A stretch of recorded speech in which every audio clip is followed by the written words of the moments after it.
The plan fell through on an ordinary weekday, and everyone around you took it well. It was only a plan, they said, and nothing real was actually lost. You nodded along, because the arithmetic seemed to be on their side. No one died. Nothing was taken from your house. On paper, your life today is identical to your life before the news came. And yet something in you has been in mourning ever since, and it will not accept the arithmetic. So here is what I want to show you over the next few minutes. Why this grief is real, and why it can weigh more than losing something that actually existed. Why nobody brings food to your door for this one, and why that silence becomes a second wound. And at the end, something practical, how to hold a funeral for a life that never happened. Because that funeral is the thing you have been missing all along. First, look at what the world does with this kind of loss, because the response is part of the injury. When a person dies, there are rituals already waiting. People gather, food arrives, and someone says the words out loud. Your grief is witnessed, and it is given a place to stand. When a plan dies, there is nothing at all. The job that evaporated, the move that collapsed, the person it ended with before it had properly begun, the child that never came. For these, nobody gathers. There is no ceremony, no card in the letterbox, no day off work. There is only the question, spoken or implied, that cuts deeper than anyone intends. But nothing really happened, right? And the cruelest part is that you agree with the question.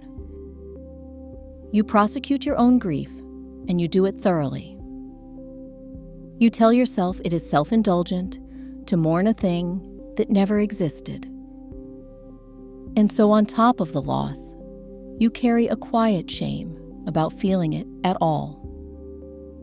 That shame is the second wound, and it is entirely unearned, for a reason the arithmetic missed. Here is what the people around you cannot see, and what you have not quite said to yourself. You did not lose an idea. You lost a place you had been living. Count the hours, honestly, because the hours are the whole argument. For months, maybe years, you spent your evenings in that future. You knew its details the way you know a real neighborhood. The desk by the window in the new city. The route you would walk to that office every morning. The names you had quietly chosen and told nobody. The 2 extra chairs at the table. You visited that life on the commute, in the shower, in the minutes before sleep. Night after night, until you could find your way around it in the dark. Imagination, repeated often enough, stops being a picture and becomes a habitation. The mind does not file a future like that under fiction. It files it under home.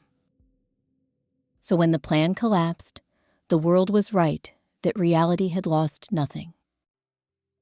But you were not living only in reality. You were evicted from somewhere. And eviction grief is real grief, whether or not the address was ever on a map. The tradition saw all of this, and it left behind one precise and startling word. It is the word the old poets used for the deepest wishes of their heroes. And they chose it because they had already noticed exactly what you have now lived. Manoratha, a cherished wish, literally, the chariot of the mind. Sit with the choice of image for a moment, because it is doing something deliberate. They did not call the daydream a picture, or a bubble, or a castle in the air. They called it a chariot, a vehicle you board, and something that carries you. A cherished future is not something you look at, it is something you travel in. Which means the truth about all those evenings is kinder than the word daydreaming. You were not daydreaming at all. You were commuting. Every night you boarded the chariot and rode it to a city that was still being built. You did that 1,000 times, and then one day the line was simply cut. Of course you are grieving. Look at what that actually means.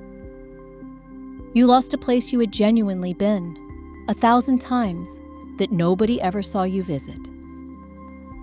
Now the part that explains the weight of it, because the weight surprises people. This grief has two features that ordinary losses are spared. A real loss is one thing. When something that exists is taken, you mourn that one thing. You mourn it in its actual shape, with all of its actual flaws. But an imagined life is every possibility at once. In one collapsed plan, you are mourning the wedding and the ordinary mornings. The career and the children, the friends you would have made, and the particular person you would have slowly become there. It is not one funeral, it is a whole city's worth, held on the same day, alone. And the imagined life had no flaws, because reality never got a chance to wear it down.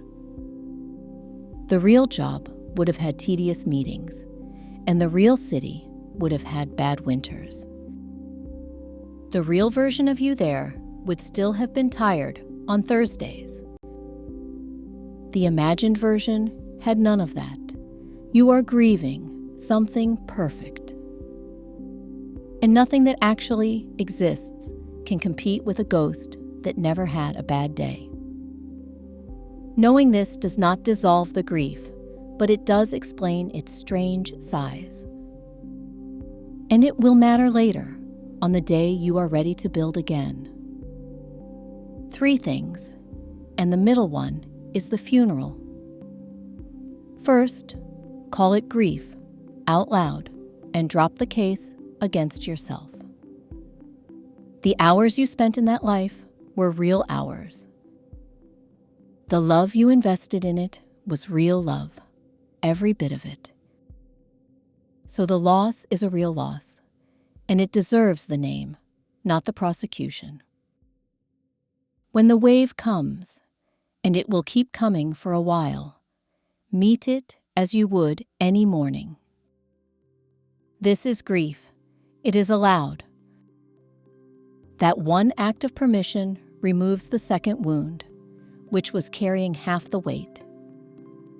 Second, hold the funeral, because nobody else is going to hold it for you. Take one evening deliberately, and do not rush it. Write the life down, 1 page, the whole shape of it. The city, the rooms, the names, the mornings, everything you knew about that place. Do not write it coldly. Write it the way you would speak about someone loved. Then, when it is all on the page, say the words a funeral exists to say. This life is not coming. It was beautiful, and I am glad I visited. Goodbye. Fold the page and put it somewhere with the finished things. It will feel strange and slightly theatrical, and you should do it anyway. And then, in the days after, you will notice that something has settled. Something that years of pushing the thoughts away never once settled. Grief does not need the loss to be physical. It only ever needed the farewell to be. Third, when the mourning has had its season, and not one day before, reclaim the chariot. Notice first what is not broken in any of this. The faculty that built that whole city out of nothing is still entirely yours. It furnished the rooms and named the children, and it is one of the finest things you own. And notice what the dead dream was actually made of underneath. Beneath the specific city and the specific job, it was carrying something. Freedom or belonging or purpose or love. The destination is gone. The reasons survive the crash. When a new future starts assembling itself in you one evening, and it will be built for those same reasons, and by that same magnificent builder. One honest line before the close, because some of these are heavier than others. The child that never came, the whole shape of a hoped-for life. If that is the one you are holding, this practice can sit alongside real company. A friend who understands it, or someone whose actual work is grief. Carrying it entirely alone was never a requirement of any of this. They were right that nothing happened, and they were wrong about everything else. You lived somewhere for 2 years, and nobody saw either the living or the loss. That is why it aches like this, not because something is wrong with you. Because you are mourning a real residence with no funeral, and that just circles. So hold one, write the page, say the goodbye out loud. Let the beautiful unbuilt city be honored, and then let it be finished. The chariot broke on the road, the traveler did not. And the builder who made that whole world out of evening light is still here. Quietly, waiting for the grief to pass, holding the next set of plans.